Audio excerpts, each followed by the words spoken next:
So, ladies and gentlemen, good afternoon, good morning, and good evening. This is the International Energy Agency in Paris.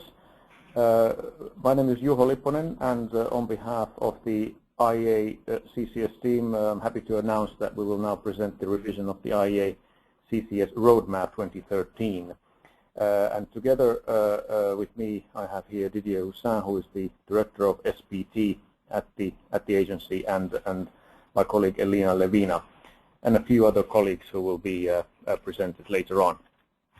We have over 150 people signed up for the webinar, so many thanks for connecting, and you're all really very much welcome. You should be seeing the slides on your screen and also hearing the talk. We will not enable two-way voice communication with you, but there is a possibility for you all to send questions via the panel on the right-hand side of the screen for the Q&A session at the end of the webinar. And this is today's agenda. So our Director Didier Houssin will give us an introduction and the key findings and messages. After Didier, Mrs. Elina Levina will give a presentation of the roadmap. And after Elina's presentation, we will have a questions and answers session, and we will finish the webinar at 2:45, 2:50 Central European Time at the very latest. So we will move right ahead. Didier, the floor is yours to get the webinar started. Thank you, Juho, and welcome everyone to this webinar. We are very happy today to present the IEA CCS Roadmap 2013. So what I want to do now is just give you some background and context for this revised roadmap before handing over to my colleagues. So what's the starting point today? The starting point is the situation in terms of CO2 emissions, and global energy-associated CO2 emissions have now reached a record high level of over 31 gigatons of CO2 emitted last year. So if we continue as that, we will double out emissions by 2050. Instead, they need to be cut by 50% in our 2-degree scenario. This will require massive deployment of various clean energy technologies, but also CCS. And indeed, CCS must be firmly placed in this wider energy context. We don't think CCS is a silver bullet, but it's definitely a necessary part of a coherent portfolio of energy solutions that can reinforce one another. Let me briefly talk now about the technology roadmap process as we have developed it in the IEA since 2008 at the request of the G8. The objective of these roadmaps is to accelerate the development and deployment of major clean energy technologies. They are based on our low-carbon ETP scenario, which outlines how we can limit global temperature increases to 2 degrees Celsius by halving energy-related emissions by 50% in 2050. So these roadmaps allow us to address 3 main questions: where we are today, how do we move forward, and what are the near-term actions to get us there. And the approach involves engaging experts from industry, governments, academia, and research to work together with us in developing an implementable strategy. These roadmaps identify barriers in technology development, policy, finance, regulation, and public acceptance, and they also define actions and milestones to guide implementation of the roadmap. So this is precisely what we are doing here with the CCS roadmap, and I'd like to highlight that the first of them in 2009 was already about CCS, and now we are starting a new cycle because so many things have changed on the energy scene since then. So recent IEA analysis points to an important conclusion that CCS is not an option, it's absolutely vital for the long-term future.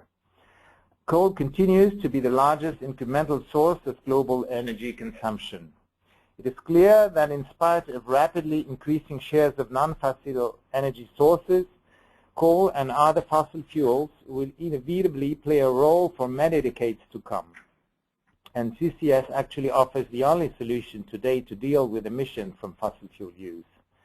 It's often said that CCS has no or very little economic value. I'd like to challenge that by two following points. Firstly, governments and private entities around the world have proven reserves of coal, oil, and gas that, if combusted, would release approximately 2,800 gigatons of CO2. So if we want to limit temperature increase to 2 degrees, less than 1/3 can be emitted. Therefore, 2/3 of currently known fossil fuel reserves cannot be commercialized unless CCS technology is widely deployed. Secondly, CCS also has strategic value because it can delay the retirement of valuable production and conversion assets in a CO2 emissions restricted world. Retrofitting some of these facilities with CCS can help prevent the lock-in of emissions from the infrastructure. What is more, CCS is currently the only large-scale mitigation option available to make deep reduction in the emissions from industrial sectors such as cement, iron and steel, chemicals, and refining. Today, these sectors represent 1/5 of total global CO2 emissions, and the amount of CO2 they produce is likely to grow over the coming decades. But currently, CCS is not on track today. We are, of course, starting to see increased interest and green shoots of CCS development, but it's clear that we are far from being on the right trajectory with CCS. If the current CCS projects continue to operate, and if all that are under construction or currently in advanced planning stages come on stream, we can possibly see a volume of 47 million tons of CO2 stored per year in 2020. While this is tangible progress, it represents less than 20% of the required capture rate in 2020 if we look strictly at our 2-degree stabilization scenario modeling. So, and in addition to that, the level of deployment is far from sure, as not all projects will necessarily see the light of day. Looking at the current and planned projects, we also see one critical shortcoming. Developments in key industrial sectors are notably absent. So clearly, the message from our recent analysis in the Tracking Clean Energy Progress Report, as you can see on the slide, we need to see a significant boost in the number of CCS projects under development to reach the 2-degree scenario targets. So clearly, we need to revive the debate about CCS. After many years of research, development, and valuable but limited practical experience, we now need to shift to a higher gear in developing CCS. It needs to be developed into a true energy option by the early 2020s to be deployed in large scale. It is not enough to only see CCS in long-term energy scenario as a solution that happens sometime in a very distant future. Instead, we must get to its true development right here and now. And this is where the new roadmap comes into play. This roadmap is an update of the previous one in 2009. It aims at assisting governments and industry in integrating CCS in their emission reduction strategies and in creating the conditions for scaled-up deployment. To get us moving right now, this roadmap highlights 7 key actions needed in the next 7 years to create a solid foundation for deployment of CCS starting by 2020. These near-term actions are directly relevant for government and industry decision makers today. Perhaps the most critical task is to create business cases for the uptake of CCS. It will require decisive action from government, but also continued engagement of the industry in a long-term perspective. The roadmap will shortly be presented more in detail by Elina Levina, but before handing over to her, I'd like to outline some key findings from the roadmap. First one, CCS will be a critical component in a portfolio of low-carbon energy technologies. Under our scenario analysis, CCS contributes 1/6 of total CO2 emission reductions required in 2050 and 14% of the cumulative emissions reductions between 2015 and 2050. Secondly, the individual component technologies required for capture, transport, and storage are generally well understood and in some cases technologically mature. However, the largest challenge for CCS deployment is the integration of component technologies into large-scale projects. Lack of understanding and acceptance of the technology by the public also contribute to delays and difficulties in deployment. Thirdly, governments and industry must ensure that incentives and regulatory frameworks are in place to deliver upwards of 30 operating CCS projects by 2020 across a range of processes and industrial sectors. In practice, that means that all projects in advanced stages of planning today must reach operation by the end of the decade. Fourthly, CCS is not only about electricity generation. Based on our analysis, nearly half of the CO2 captured between 2015 and 2050 should come from other industrial applications. The fifth point is that the largest deployment of CCS will need to occur in non-OECD countries. By 2050, non-OECD countries may account for 70% of the total cumulative mass of captured CO2. China alone will account for a very significant share, up to 1/3 of the global total captured CO2. And finally, this ongoing decade is critical in developing favorable conditions for long-term CCS deployment. Given current trends that I've shown you before, the urgency of CCS deployment is only increasing. I want to stress that if we don't act now, we won't be able to ensure large-scale deployment to start in the early 2020s. In particular, urgent action is required from government and industry to implement incentive frameworks that will drive deployment and be complementary to long-term CO2 emission reduction mechanisms. I would like now to pass over to Elina, who will give you a more detailed presentation of the content of this roadmap.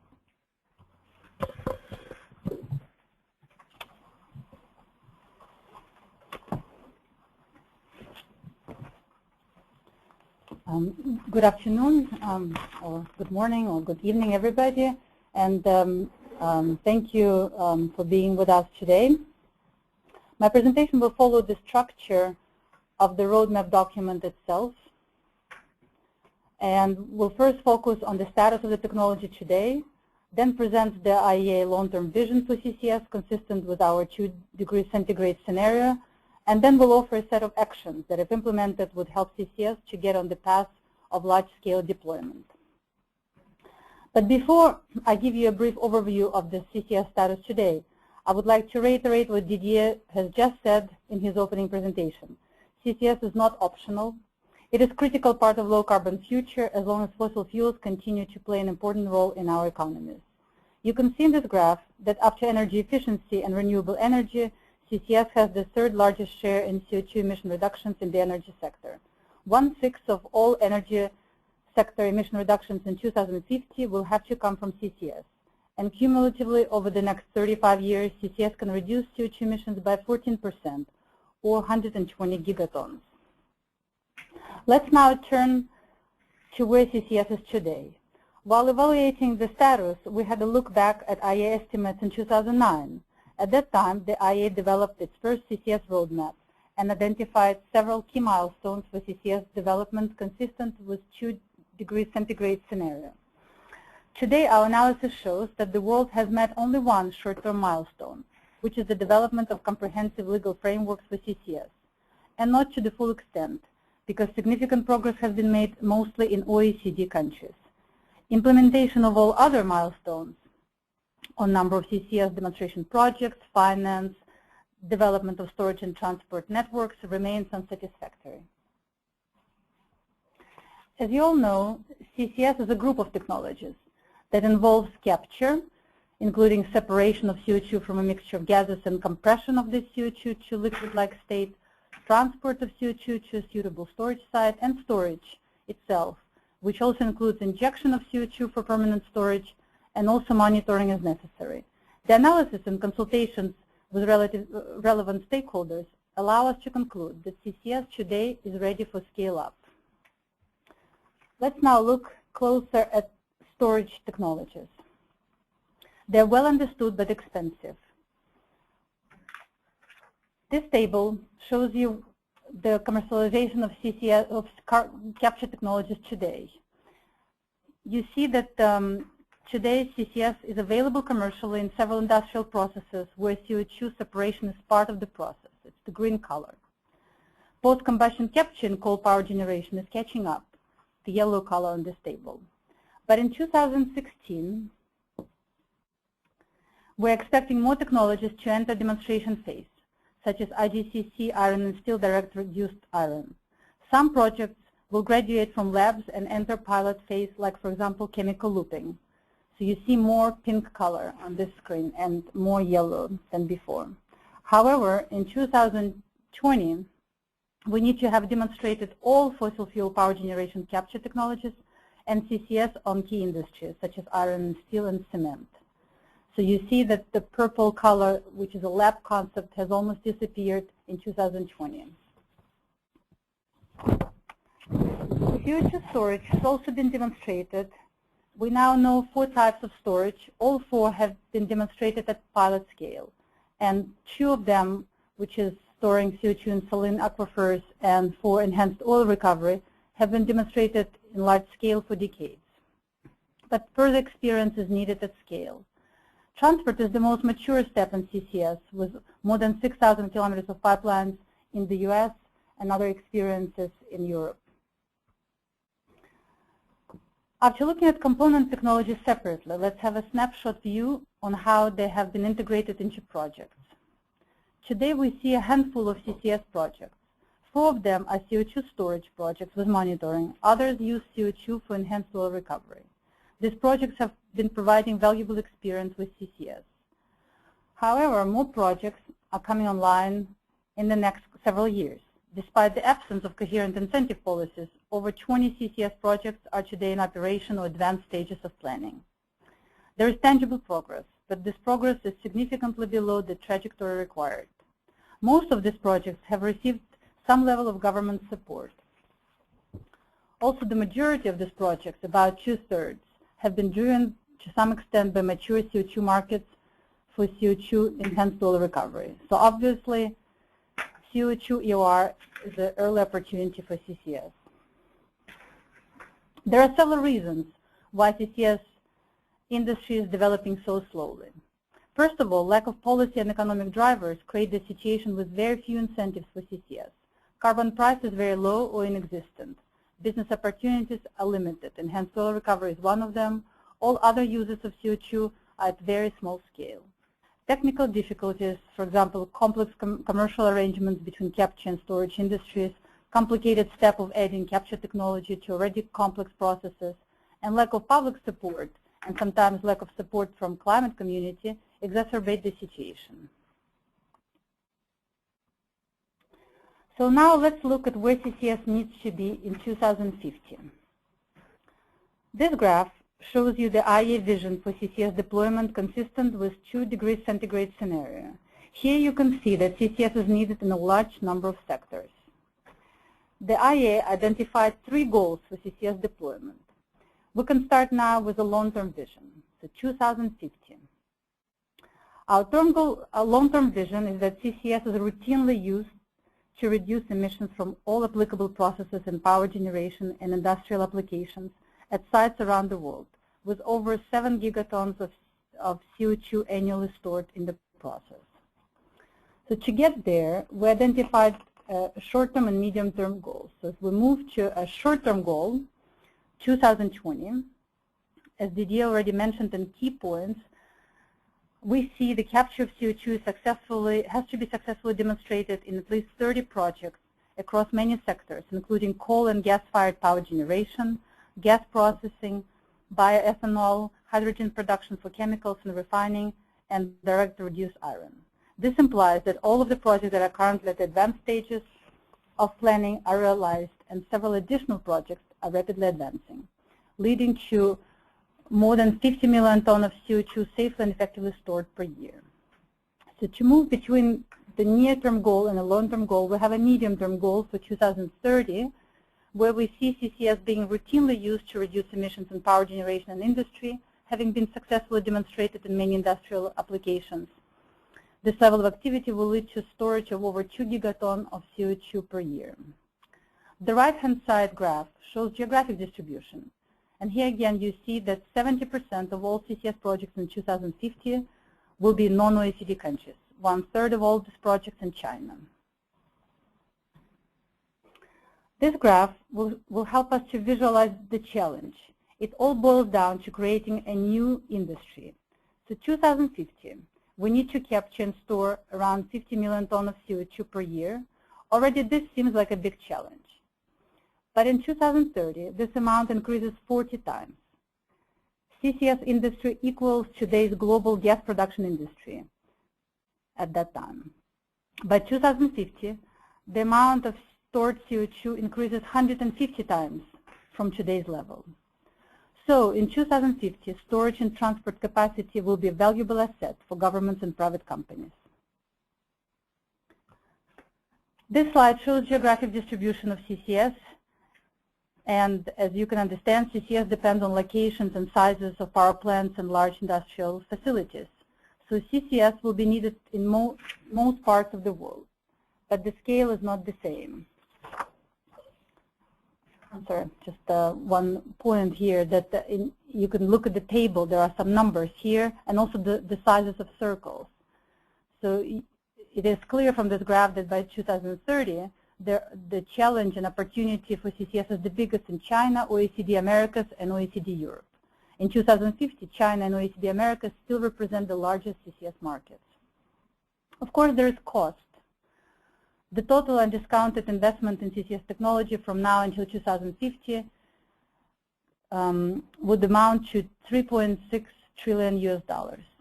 Although this requires a step change in financing priorities, investment in CCS can pay off. Our analysis shows that if CCS is removed from the list of options to reduce emissions in the electricity sector, the capital investment required to meet the same emission target increases by 40%. Also, to put this number in perspective, investments in CCS represent only 10% of all needed investments in the energy sector between now and 2050. So how do we get there? And the key word here is action. Let's now focus on the actions that can facilitate progressive CCS deployment. This is a pathway for wide deployment of CCS from 2013 to 2050, with two important evaluation points, 2020 and 2030. We see a progressive CCS development. The next 7 years until 2020 need to see an enhanced effort on creating the right conditions for CCS. And we also need to see at least 30 projects that are demonstrating CCS at scale.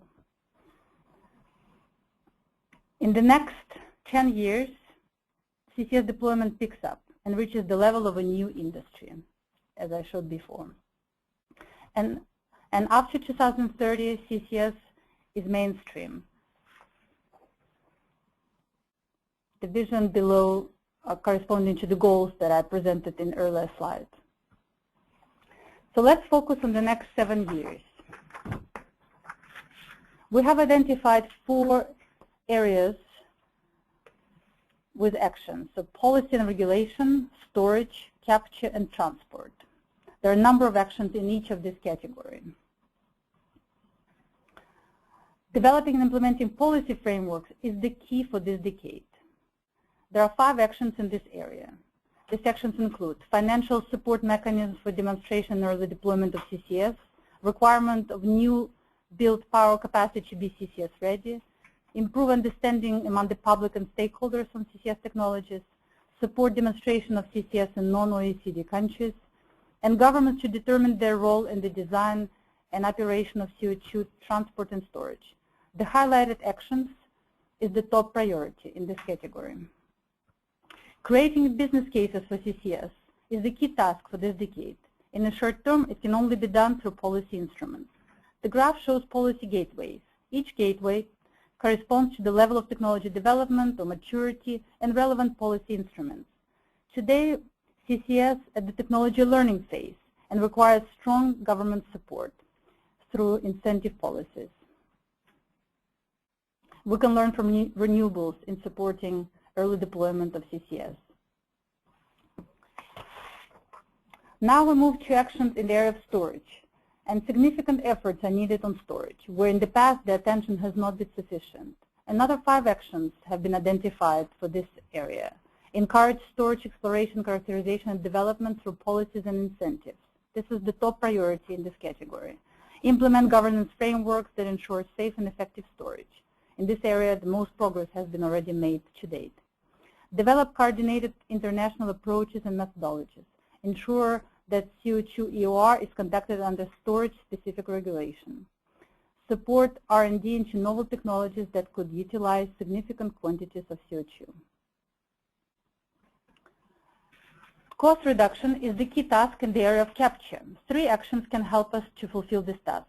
Further technology development and use of highest possible efficiency power generation cycles, supercritical and ultra-supercritical power generation. Pilot scale and industrial applications, and support research into novel capture technologies. And again, we highlight here the top priority, the first action here. There are 4 actions in the area of CO2 transport, and the first one being top priority, efficient development of CO2 transport infrastructure by anticipating locations of future demand, resolving outstanding legal issues for transboundary movement, making sure that laws and regulations are suitable for pipelines and shipping, and reducing cost and risk of pipelines through knowledge sharing. So here I conclude the actions we have identified for the next 7 years. We have also identified concrete actions for the period between 2020 and 2030 and key milestones after 2030. However, it is important to emphasize that the follow-up actions will be built on the achievement of actions suggested for this decade. Successful implementation of the actions that we propose for the next 7 years will make the foundation for CCS deployment at large scale. This slide summarizes the key 7 actions, those top priority actions that were highlighted in earlier slides. Their implementation should begin now or pick up the speed in those countries where it has already started. These actions are urgent and have to be undertaken in parallel and not one after another. I'll leave you with this and turn the microphone back to our moderator. Thank you.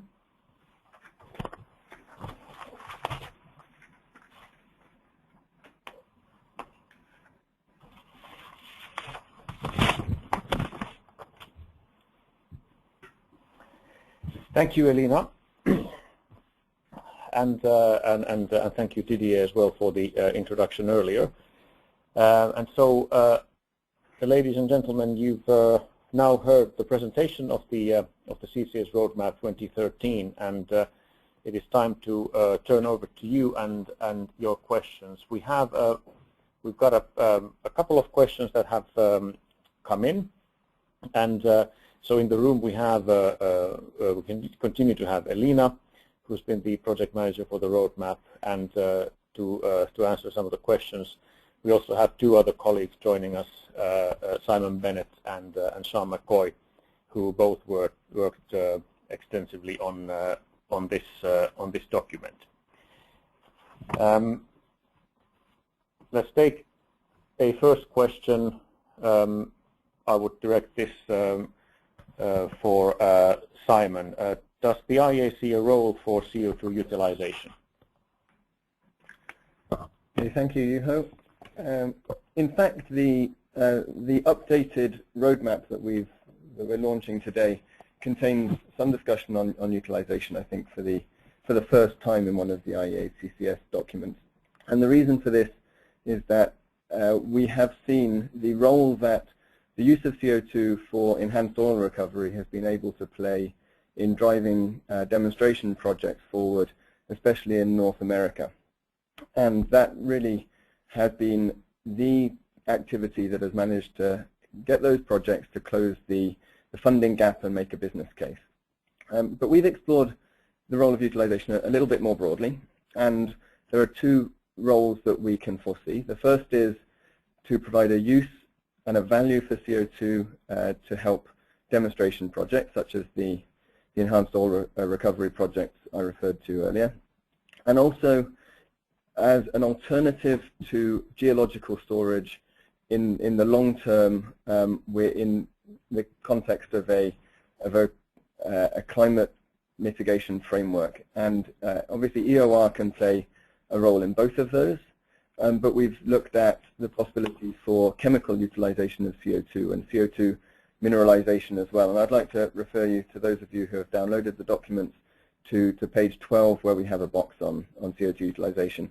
And we think that in the near term for demonstration projects, the role will probably be confined to enhanced oil recovery, and that opportunity is very regional, that is an opportunity in North America, and perhaps China is going to be less relevant in Europe. And we think that the longer-term opportunity for non-EOR technologies to utilize CO2 and to isolate that CO2 from the atmosphere is going to be challenging in the scale-up to reach the scales that would be required as envisaged by this roadmap. But there could be some breakthrough technologies that could really change the context of CCS. And we have included Action 10 in the document that actually encourages governments and stakeholders to look at how they can develop those technologies further, because we don't see them proceeding at the pace that would be required today. Thank you very much, Simon. Another question that came in earlier during the presentation was regarding the current projects that we see developing, and it was a bit more long, more words, but the basic question is, why are projects concentrated in North America? Simon, do you want to take a first stab at that, and then maybe Sean, if you have anything to add? Yeah, I'm happy to have a go at this question as well.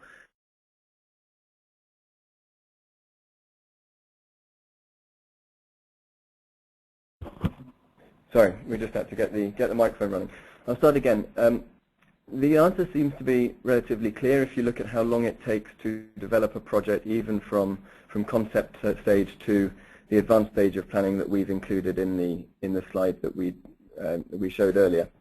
And given that these projects came into planning perhaps 3 or 4 or even more years ago, it correlates very well with countries that were advancing with CCS in the climate context in that period, and then had large amounts of economic stimulus money that helped to advance those projects and gave them the expectation that they would achieve funding and come into operation in the middle of this decade. And that funding was available in Europe, it was available in the United States, in Canada, and in Australia broadly. Some other countries as well, but I would say that those 4 regions were the main ones. And we see more projects going ahead now in North America, because the funding gap for those projects has been closed partly by the enhanced oil recovery opportunity, whereas the way in which the funding structure was made up in Europe, perhaps in Australia, has been more difficult for the companies involved to actually match public funds with private funds. I would say that's the main reason. Thank you, Simon. Another question that has come in not only during this webinar, but actually earlier on also, that we see more and more often, is that what kind of role do we see for CCS with gas? Perhaps Sean, you could develop a few sentences on that. Yeah, sure. Thanks, Juho. Yeah, we do see CCS as being important to enable gas-fired power generation, continued power generation from gas in the future. In our 2-degree scenario, natural gas-fired generation does become the high carbon generation option in the future. It depends in what region it is when that happens, but it typically is in the 2025 to 2035 period, depending on where you are. And this is for combined cycle gas turbines, so very highly efficient gas turbines. And so it's very clear that that if we want to meet the aggressive emissions reductions targets associated with the 2-degree sort of scenario, we are going to need to reduce emissions from gas-fired power generation as well, because this is not actually carbon-free, of course. So this is where we see CCS playing a role. Many of the technologies that can be used for capturing CO2 from coal-fired power generation could also be applied to natural gas-fired power generation, and that's something where we do see it's important that we do some demo projects and get that ready and have that technology available for us. So that's where we do see CCS playing a big role, and in particular we see that in places like the United States, where there's a lot of shale gas resources, as we've seen, and some other places such as the Middle East. Thank you, Sean. Another question that came in concerns Russia. Is there any development for CCS in Russia? Maybe Elina, you could take this one. Yes, well, IEA has been having a dialogue with Russia on CCS for the last 2-3 years, and we encourage Russia to look into CCS closely. Russia has been actually involved in some activities, but more R&D type of activities on CCS. They've done some geologic assessment of storage and have pilot or lab level test of some of the capture technologies. Some estimates show that there is a big opportunity for enhanced oil recovery in Russia, so there may be early opportunities for CCS, and also there is time for Russia to update its very old and aging coal power fleet. So we hope that we can continue this dialogue with Russia and encourage it to test some of the capture technologies on new and more efficient coal power production, and hopefully the storage places could also be found in that massive land. Thank you, Elina. And thank you everybody who are online, because we are receiving a lot of questions and we will not be able to answer all of them, but we will still take a couple of them. One of the questions came in said that the IEA has quantified the cost of actually not doing CCS, and could we explain a little bit more in detail how we have calculated these figures? Sean, would you develop a little bit on that? Yeah, sure. Thanks, Juho. So it's actually a bit tricky to make these sort of calculations of pulling one technology out, because what we find is that when you remove any one technology, you start to put very and this isn't just CCS, this could be renewable technologies as well, you start to put a lot of strain on other parts of the energy system. But when we take CCS out of an option in the electricity generation for reducing emissions from that sector, it obviously means we burn a tremendous amount less of our coal. We can no longer do that. We also, for the longer term, burn less gas because, again, we can't put that carbon to the atmosphere. And we then have to substitute with that something, and what we see is an increased amount of nuclear generation. We see an increase in amount of renewables, particularly things such as concentrating solar power. And so we see those as, those are relatively expensive options, which is why the cost increases. And that basically sums up in a nutshell as to why we see more CCS. And as I said, it's a challenge, or why we see increased costs without CCS. And it is to be honest, it is very challenging to pull CCS out of the mix. And I should mention that, in case it wasn't clear, we haven't been able to run the models in such a way that we take CCS out of all emissions reductions options globally, because in industry, as I think was mentioned in the presentation, we just don't have, with current production technologies and those on the horizon, means of eliminating emissions of carbon dioxide. So we really get ourselves into a pickle in industry, and we don't have a cost estimate for removing CCS from that sector.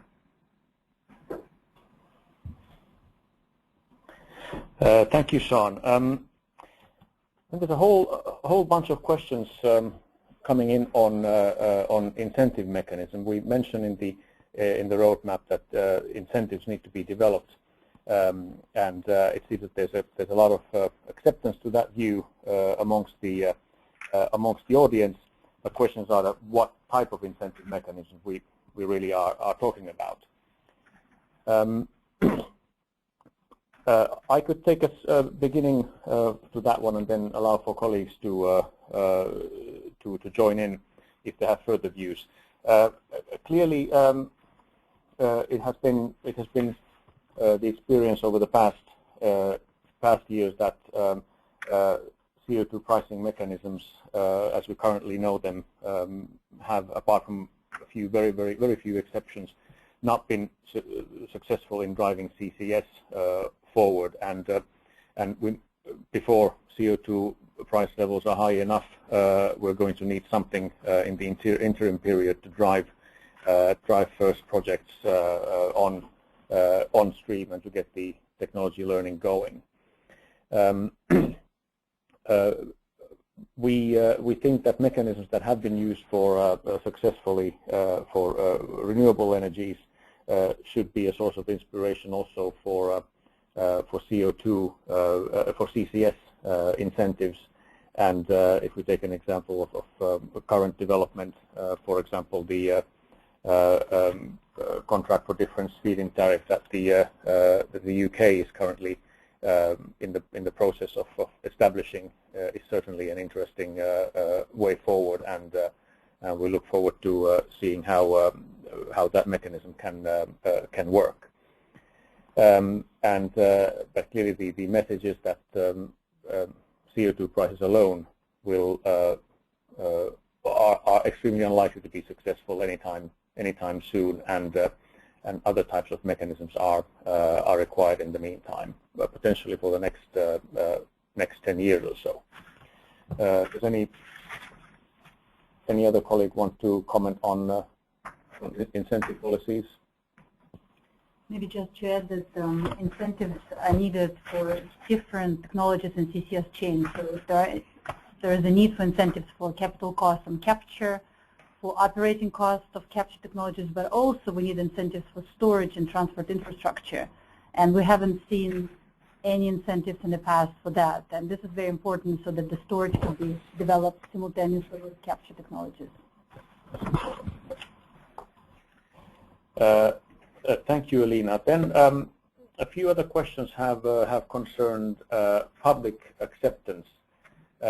One particularly in the European context, and the question was that what could we do with public acceptance, especially in Central Europe and in the European context. I would invite maybe Elina and Simon to say a few words on this. Not that we have anything in particular on that in the roadmap, but any thoughts on public acceptance? Yeah, there is one action in the roadmap that calls the governments to increase their efforts on informing public and stakeholders on carbon capture and storage technologies and the benefits this technology can bring to the economies. And we think this is an important part of public education that governments should play. We know there is a lot of effort being made by companies to win support from public when they're trying to implement already projects on the ground. But the roadmap suggests that it is even more important to start educating public in general and stakeholders before projects come to specific locations. And it's not only public that has to be educated, but other stakeholders as well, and sometimes climate stakeholders who see CCS as technology that facilitates further development of fossil fuels and sometimes opposes this technology. So the stakeholders also have to be educated of the timing that we're talking about, and that coal infrastructure or fossil fuel infrastructure is still there, and CCS is needed urgently to address emissions from this infrastructure. I think if I may add upon that there is a very wide absence of information and knowledge in the general public about what actually CCS means. So it's not just about the interest in terms of carbon abatement that needs to be explained, but how it works and what does it consist in. Because in a way, we have a lot of precedents in other technologies like natural gas storage that has been widely accepted because enough transparency has been as put on the matter. So I think what we need is to have more transparency, more information of the general public, and also explain how the long-term storage will be monitored by safety authorities or regulators in the future to provide more confidence in the general public that it is a process that can be easily mastered if the appropriate regulation and sufficient transparency about the monitoring of the process is put in place. Thank you, Didier. Excellent. Another question has come in on perhaps somewhat more technical. What kind of role can CCS have in system balancing, and how suitable are CCS plants in that role? Sean, might you take up, develop that a little bit? Yeah, thanks, Juho. So the CCS is not an inexpensive technology, and it certainly will, as you will know, increase the levelized cost of electricity, for example, from a power plant quite a bit, so perhaps 50 to 70% given today's our estimates of what those technologies look like. And so this is, this means that it also increases capital costs a bit. So when it comes to systems with very high renewable penetrations, the CCS will be faced with a challenge, as will all high capital cost technologies, in sort of competing in an environment where renewables, for example, with near zero marginal cost, have to go into the mix and come out and dispatch ahead of them.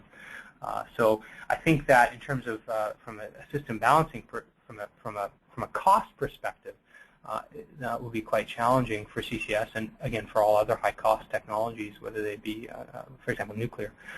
That being said, technically speaking, there will be a need for balancing power, of course, just as there is today, and there may be a role there for CCS, and particularly for novel CCS systems, because we don't see this as becoming a really big issue for a while, and there may be some opportunities there to have very novel systems that use CCS fill in that niche. Thank you, Sean, and thank you again for all the questions you've been asking. Let's take at least one more before we end. There is a question coming in on the role of CCS with bioenergy, and do we see a future for that, and do we take that into account in the roadmap? I see my two colleagues in the studio here battling who wants to answer. Sean, do you want to start, and then Simon, if you have anything to add? Sure. So I can certainly say one thing, which is that towards the end of the modeling period in a 2-degree scenario, so that is towards 2050 and beyond, we definitely see a need for what you could simply term negative emissions through the combustion of biomass for energy and the subsequent capture and storage of the carbon that's fixed into the biomass. This is important because we see there a need for basically emissions reductions, or to basically make emissions reductions in sectors that we can't easily capture CO2 or don't have easy options to reduce emissions. So essentially the use of biomass of CCS can offset emissions elsewhere in the economy. So in the very long term, that's something which is important. And I think I could also say that strategically as well, I think there is interest today amongst in some economies where they are trying to develop lots of biomass-based fuels as to the role that CCS can play there, both in power and in industry. And maybe at that I can toss over Simon. And Simon, I'm not sure if you had anything you want to add on industry, for example. Yeah, thanks, Sean. The only thing that I would mention in this context is that even today, where projects being developed around the world, no incentive for negative emissions or biomass with CCS-specific policies, we have seen demonstration projects being developed that are based on the CO2 from the fermentation to make biofuels. And in places such as North America, where the focus has really been on developing the EOR opportunity and also developing the storage part of the CCS chain, and projects have looked at where would be the cheapest places to get large quantities of CO2. We've seen conventional biofuels production for ethanol production being one of the places that they have looked. So it shows that even today, CO2 emissions coming from biomass for biofuels production is involved, it's in the mix, and it's likely to develop further. Thank you, Simon. And let's take one last question, and this combines actually several of the questions that have come in, and it has to do with deploying and especially incentivizing CCS in developing countries, where, if anything, the possibilities of large chunks of public funding might be even more difficult than in some OECD countries today, although it's not that easy in OECD either. Questions, so how could, for example, global UNFCCC mechanisms help in getting CCS incentivized in developing countries? Elina, maybe you can say a few words on that. Yes, and thank you for this question. It's a very important point, because as we showed, 70% of all CCS by 2050 will be in non-OECD countries. So how to support early deployment and technology development in those countries? And UNFCCC is one place where instruments have already been in development, and there are several instruments that have been agreed by international governments. So one of them is Clean Development Mechanism that you all know. It's been in operation for many, many years, and only 2 years ago CCS was accepted as allowable technology for CDM. While we don't see yet any CCS projects through CDM because the carbon price is very low for that to happen, but the importance of this is that methodologies and technical materials could be developed at the international level and agreed at the international level, and then be used by countries when they want to develop projects in the future under CDM or under different mechanisms. There are some other UNFCCC mechanisms that are, I think, even more important than CDM for CCS. They are the NAMAs, National Appropriate Mitigation Actions, and Green Climate Fund that could support some of them, and technology mechanism that will also support technology development and transfer. And CCS is a perfect technology for this type of mechanism because it's a new technology. It could be developing simultaneously in all parts of the world, and it could be cheaper in developing countries. So technology mechanism could facilitate that international exchange and technology development, and NAMAs and Green Climate Fund can allow developing countries to develop CCS in their countries with support from this international fund.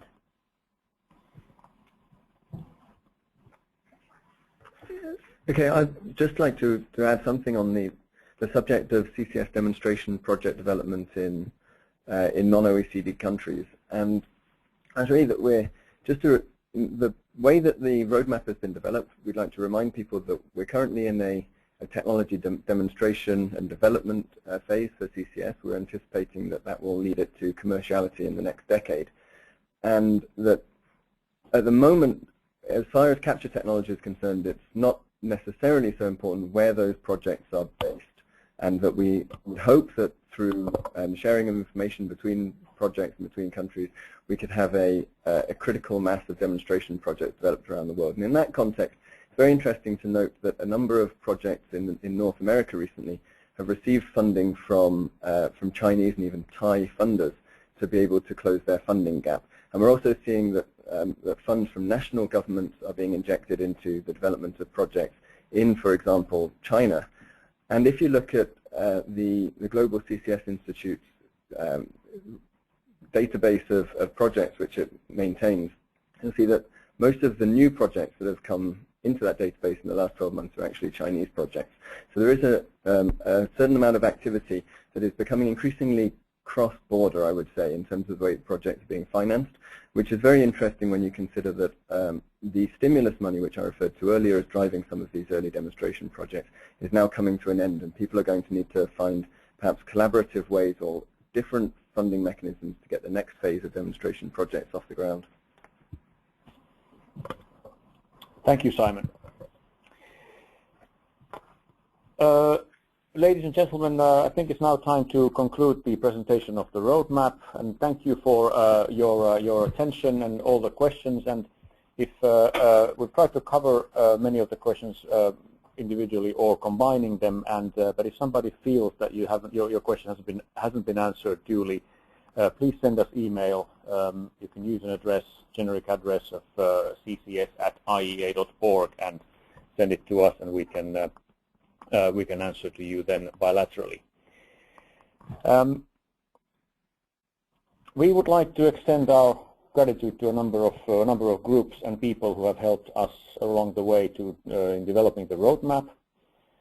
These are IEA committees: CERT, Research and Technology, on the long-term cooperation, SLT committee, the IEA Working Party on Fossil Fuels, Coal Industry Advisory Board, the members of our steering group, the Global CCS Institute, CSLF, IEA Greenhouse Gas Program, and the IEA Clean Coal Center, and also several individual experts who contributed to by comments in writing or in meetings, and you will see their names flash here, and just to give you an idea that we've had a lot of response and a lot of input from various people, and also for especially for Sask Power for providing pictures, and also for GCCSI for providing pictures. On the cover you see the installing of the hood of the CO2 absorber tower at the Boundary Dam project, so live proof that CCS projects are happening. And last but not least, I would like to thank my colleagues Didier and Philip for the steer and guidance throughout the process, the whole CCS team for the work done. Special thanks to Sean and Simon, who worked really hard on this, and the final extra special thanks to Elina, who was responsible not only for substance but also for practically managing the creation of this roadmap revision, which has been a long process. So Elina, many thanks for all this work. And here you have the web link where you can download the roadmap. It is live on our website as we speak, so feel free to go and download it for your own use and disseminate to your colleagues and contacts. So this is it. Thank you all for joining the webinar. Thank you for the participation, and I'm sure we will see many of you soon. So goodbye for now.